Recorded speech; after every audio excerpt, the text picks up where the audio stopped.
guys, Ellie from Excellence Property Management here. So I thought I would pop onto Facebook and give you guys some more information about the updates and the changes that we've recently experienced to rental laws in Queensland as a result of coronavirus. Now, prior to these changes being made, there were, proposed changes that were released into the market.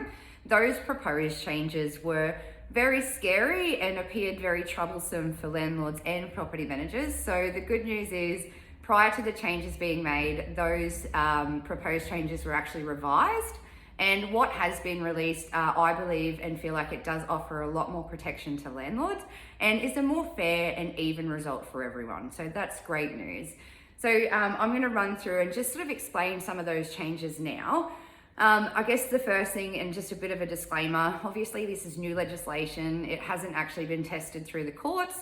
This is just my interpretation of what I've read and what I've received, as an update from this. So first cab off the rank is the eviction moratorium. So there is currently an eviction moratorium in place that just states that your tenant cannot be evicted from their property if they have been affected by coronavirus. So obviously we needed some guidelines and some criteria as to what affected was, and that has now been released. So in this I will refer to what we call household income. So household income is basically the combined income of those listed on the tenancy agreement for that property. So when we look at the criteria, basically a tenancy is confirmed to have been affected by the virus if they have suffered more than a 25% loss in their household income, or their rent is now more than 30% of their household income. So that's the criteria for what the tenants need to meet to be considered being affected by the virus. It then goes on to just explain, obviously, if your tenant is affected, they cannot be evicted from the property for rental arrears, and rental arrears accrued during that time. That means that they cannot be listed on a tenancy default database as a result. Now, I know that that does seem scary. However, please keep in mind it doesn't mean that the tenants get a rent-free period either.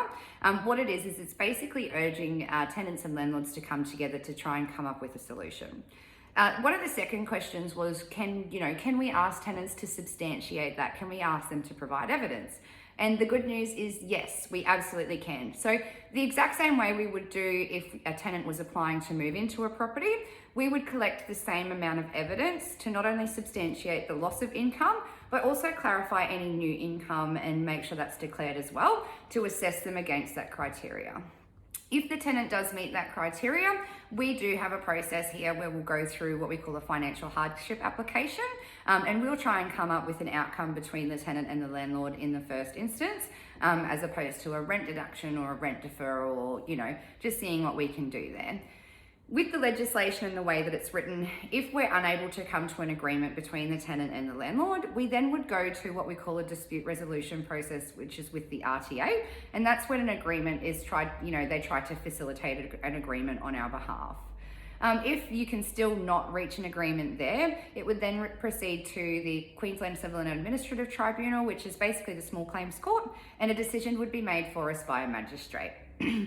Please rest assured, out of the 430 properties that we manage, we haven't had one have to go to a dispute resolution process. So we have been able to come up with a reasonable outcome for those tenants and owners who have been affected. So that's great.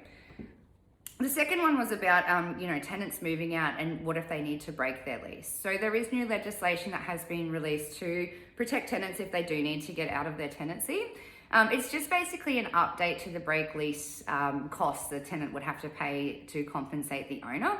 So where the tenant has experienced more than a 75% reduction in their household income, and they have less than $5,000 in savings, the tenant can break their lease and the break lease fees are capped at 1 week's rent. So it means they don't have to continue paying rent if they break their lease. We've only had one tenant have to exercise this option, and to be really honest with you, if you are a landlord in that situation, it's probably the best outcome for both of you. I know that you will suffer a loss, obviously, because you do have to re-rent your property earlier. But what it does mean is that obviously your tenant can't afford to pay their rent. So you actually get the possession of your property back, and you can go into the market and, find a tenant who does have the means to pay their rent. And that will give you a lot more safety and security on your investment as well.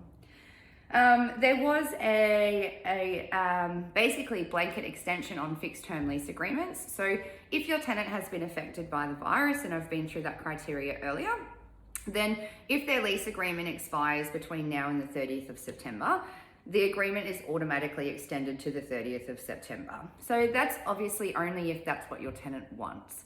Again, we've been doing we've got leases coming up, even with those who have been affected, and most of the tenants don't want that. They would still rather go from the normal end date of their lease agreement and then renegotiate a new term from there. So we haven't seen much of an impact, I guess, with that legislation as a law.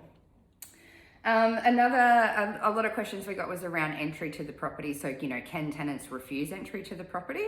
So at the moment, the legislation basically says that tenants can refuse physical entry to the property, but only if they have a vulnerable person living in that home. So if they've got someone who's considered a vulnerable person, they can refuse physical access, apart from if there is an emergency maintenance to be done.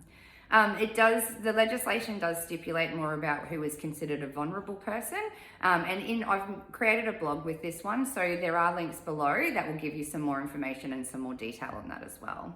Outside of that, tenants do have to also participate in virtual inspections. And so far, all of our tenants have been participating in doing virtual routine inspections as opposed to us physically going to the property. So we haven't really seen any negative impact with that either. And the last one was about, what if you need to sell your property, or what if you need to move back in?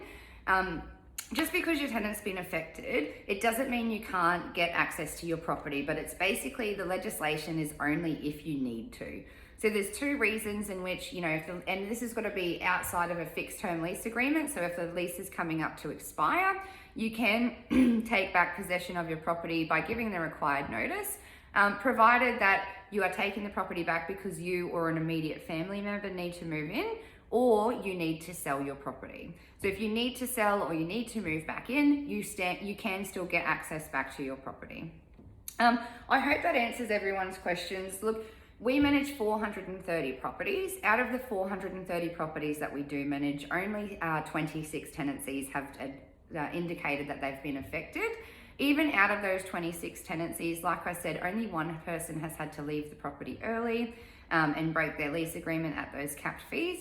Only 2 tenancies have required rent reductions, and everyone else is actually still being able to pay their rent and continue on with their normal rental payments. So please rest assured, if you're a landlord, I hope this information makes sense, but if you have any questions, or you need something further explained, or you're experiencing a situation right now, please feel free to contact me. I'm happy to answer any questions and give you my advice. I've been in the industry now for 13 years, so I do have a bit of experience there. Obviously not with the pandemic, because none of us have been through that before, but I am happy to offer my help and guidance if you need it. So like I said, I hope this information has been helpful. I have written a blog on this with some more information and some more detail as well, so if you like, have a read of that. Otherwise, I hope you guys stay safe and have a good day. Bye.